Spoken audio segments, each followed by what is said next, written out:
ত্রয়োদশ জাতীয় সংসদ নির্বাচনের ফলাফলটা কেমন জানো? নির্বাচনে অংশ নিল 50টি দল, কিন্তু 41টি ফিরল শূন্য হাতে। যেন একটা রাজনৈতিক ঝড়। 153টি আসনে প্রার্থী দিয়ে 152টিতেই জামানত হারিয়েছে গণতান্ত্রিক যুক্তফ্রন্ট। জাতীয় পার্টির ব্যারিস্টার শামীম হায়দার পাটোয়ারির মতো প্রভাবশালী নেতারাও রেহাই পাননি। প্রশ্নটা এখন আর হার জিতের নয়, প্রশ্নটা টিকে থাকার। যে বামপন্থীরা এদেশের প্রতিটি অধিকার আদায়ের আন্দোলনে শুধু রাজপথেই নয় নেতৃত্বে থাকতো, তারা কেন ভোটের বাক্সে ব্রাত্য হয়ে গেল?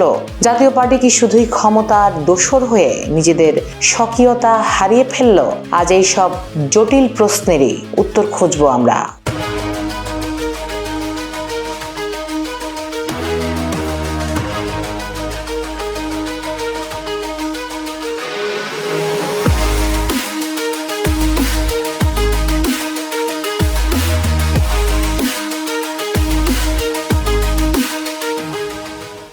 রাজনীতির অঙ্গটা খুব নিষ্ঠুর।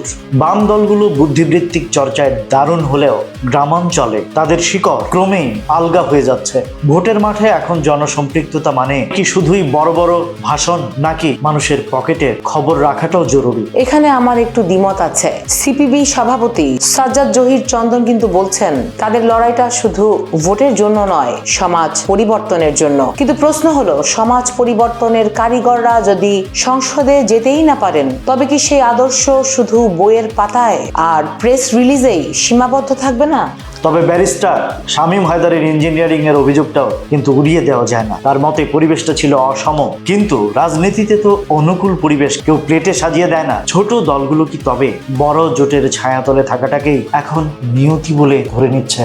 জাতীয় পার্টির ভবিষ্যৎ এখন দাঁড়িয়ে আছে এক সন্ধিক্ষণে। তারা কি স্বতন্ত্র শক্তি হিসেবে মাথা তুলে দাঁড়াবে, নাকি বড় দলগুলোর জুনিয়র পার্টনার হয়ে সন্তুষ্ট থাকবে? একটা সময় যারা দেশ শাসন করেছে তাদের প্রার্থীরা যখন জামানত হারান, তখন বুঝতে হবে রাজনীতির ব্যাকরণ বদলে গেছে। এই যে আমরা 41টি দলের শূন্য হাতে ফেরার কথা বলছি, এটা কি গণতন্ত্রের জন্য ভালো লক্ষণ? ছোট কণ্ঠস্বরগুলো যদি হারিয়ে যায়, তবে কি রাজনীতি শুধুই দ্বিদলীয় মেরুকরণে আটকে যাবে না?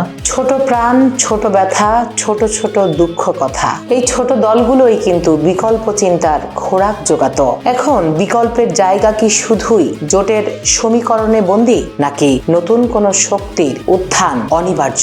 পরিস্থিতি যাই হোক, রাজনীতিতে শেষ কথা বলে কিছু থাকে না। কিন্তু বাম বা জাতীয় পার্টির জন্য বর্তমান সময়টা যেন খাদের কিনারায় দাঁড়িয়ে থাকা। তারা কি পারবে তাদের হারানো ঐতিহ্য পুনরুদ্ধার করতে, নাকি জোটের ভিড়ে হারিয়ে যাবে তাদের নিজস্ব পরিচয়? আপনার কি মনে হয় বাংলাদেশের রাজনীতিতে কি আর কখনোই কোনো তৃতীয় শক্তি শক্তিশালী হয়ে ফিরতে পারবে না? এতক্ষণ আপনাদের সাথে ছিলাম আমি দীপ, এবং আমার সাথে ছিলেন রাজ, এবং আপনারা শুনছিলেন এবং দেখছিলেন ভয়েস অফ বেঙ্গল।